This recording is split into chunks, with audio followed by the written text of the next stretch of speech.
Morning, Houston. I'm KHOU 11 meteorologist Kim Castro. We have got some good changes ahead. I want to start you off with the really warm day that we had on Saturday, and it was really humid as well. We actually tied the record in Galveston. We made it up to 88 degrees, that previous record set back in 2016. So we're definitely having a hot fall season. It feels like an extension of summer. Here's a live look at Pleasure Pier. Starting off with cloud cover, plenty of moisture in the air. We're a degree cooler than where we were yesterday. We'll take that. But with the dew points in the 70s, that's a tropical feel. 79 actually feels like 83.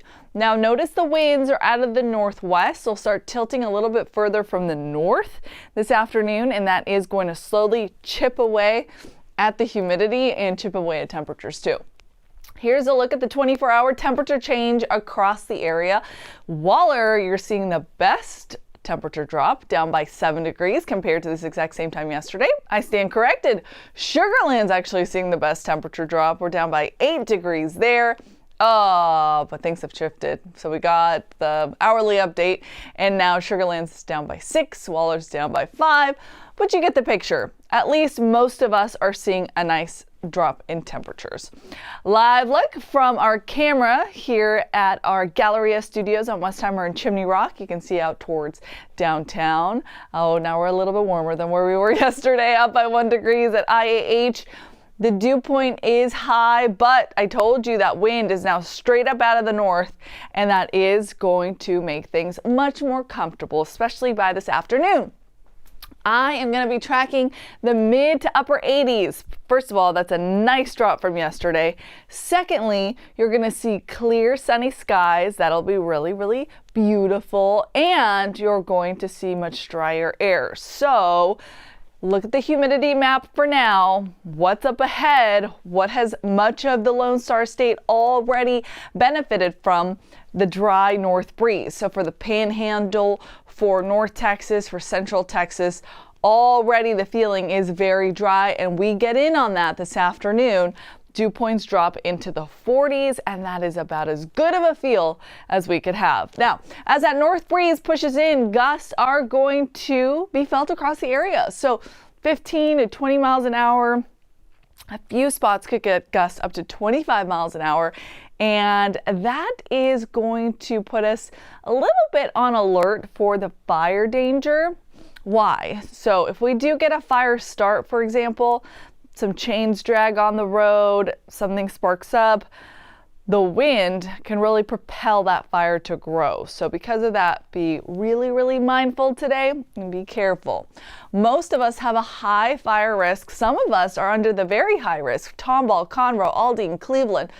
A few of us lesser risk, Liberty to Angleton, but all in all, we should all be at least really aware that things are dry out there.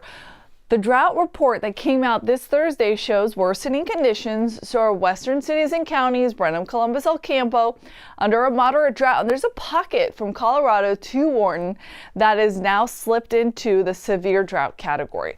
Northeast Harris County into Montgomery, a portion of San Jacinto and Polk, down to Liberty and Chambers, also under the moderate drought.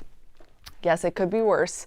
The I-35 corridor, Austin to San Antonio, under an extreme drought, and there's even a pocket of exceptional drought there as well. So there are burn bans across the state for our specific area. Southeast Texas, most of us are under this no burning allowed rule. So the only spots that are technically still allowed to burn, but I don't advise it, Brazoria and Galveston, but everywhere else, Harris, Fort Bend, Liberty, Chambers, Montgomery, Walker, everybody else does not have the ability to burn because of, again, the really dry conditions, not much rain in the forecast, and now the wind as well. Now let's get to the good stuff. Now that we got the cautions out of the way, the good stuff is that yes, humidity, first of all, is not going to be bad at all today. In fact, throughout the afternoon, it's going to get really, really comfortable. Stays that way through your Monday. By Tuesday, though, we're right back up to that tropical feel. Not for too long. Another front rolls in that drops our humidity by Wednesday. We are going to see a little bit of a roller coaster seesaw humidity forecast. So not every day will feel great, but not every day will feel bad either. You just kind of have to watch the forecast at least once a day to nitpick which days you want to make outdoor activities for. Monday and Tuesday, temperatures do climb back up into the low 90s. Notice on Tuesday, I'm watching a 20% chance for some showers. That's your next front. That does make for a beautiful day on Wednesday. So that is going to be my pick of the week. Future track, clear conditions today. A little bit more cloud cover for your Monday, but not much. And then a lot of cloud cover for our Tuesday, and those clouds give way to some showers, especially as we head into the afternoon and evening. Right now, the models are hinting at the likelihood of the rain to start to develop after it clears our northern cities and counties. So from Harris to Liberty to Chambers, and then showers riding along the Gulf Freeway through the evening, even into the early overnight hours. So now you're looking at a snapshot at just after midnight, Tuesday going into Wednesday.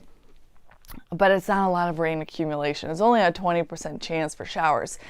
So much of the week is pretty dry. We are going to be tracking another front though as we head into the weekend, and that should bring us more considerable rain, which we so desperately need. We are now on day 24. If we don't get, well, we're not going to get rain today. So today would make day 25 without any measurable rain. We're getting close to 3 inches below average for this time of year. This time of year, we also do keep tabs on hurricane season. Typically, by the months of October, November, the risk is out of the continental U.S. for the most part, at least out of the Gulf, because we get these fall fronts. However, we have seen things develop in the past, and right now we are tracking a 50% chance of development in the Caribbean. And anything that slips into the Caribbean does become a focal point for us to at least monitor. In the short term, so over the next 2 days, not much development is expected to happen. So you can kind of breathe a sigh of relief for the next few days. That's because there's going to be a lot of wind shear, not good environments for systems to develop at this point. However, as we push towards the next 7 days, we could see our next named storm, and that is going to be something that we keep an eye on. Remember, we've got a lot of fall fronts moving in, so that should be great, but I at least want you to monitor that with me closely as we head into the next week's time frame. So by October 28th, that's the snapshot that I just showed you, is when we're expecting to see that system not only develop, but maybe intensify a little bit. Okay, let's walk you nice and slow through that 7-day forecast, because we do have some roller coaster things going on, not just temperature wise, but rain chances and with the humidity too. Today is going to be absolutely spectacular. I love this Sunday. Sunshine, low humidity, temperatures that are scaling back at least into the 80s. Now, as we go into our Monday, oh my goodness, look at that morning start. We're in the upper 50s. It is going to feel so comfortable in case you do want to wake up early, go for that outdoor walk, outdoor run, get your exercising done in the morning, because by the afternoon, those temperatures do start to climb into the low 90s. Look at the shift between Monday and Tuesday. So upper 50s for morning lows, low 70s waking up Tuesday morning. So that tells us something. Lots more humidity in the atmosphere and lots of cloud cover as well. So that traps in the heat. This is going to be a really warm day, the warmest day of the 7-day forecast. A 20% chance for some isolated showers. That's a front. How do we know that? We'll look at the sharp drop in temperatures that we see the next day. We start off in the 60s on Wednesday, that's comfortable, and we max out in the low 80s. Beautiful day, low humidity, not a lot of cloud cover. It's going to be nice. Thursday looks great as well. So waking up on the cooler end, low 60s, and bouncing back into the mid 80s. That's pretty lovely too.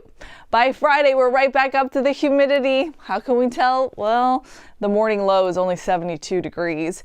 Afternoon high is 88 and a 40% chance for storms. Now we're ramping up the rain chances and we keep them through Saturday. Remember, we do want the rain to come in for the drought monitor, but at least our outdoor plans for much of the week, in case you did have a busy work week planned with meetings, look pretty carefree. All right, thank you so much for joining us on this live stream. We'll see you back here in the evening with meteorologist Pat Kaplan.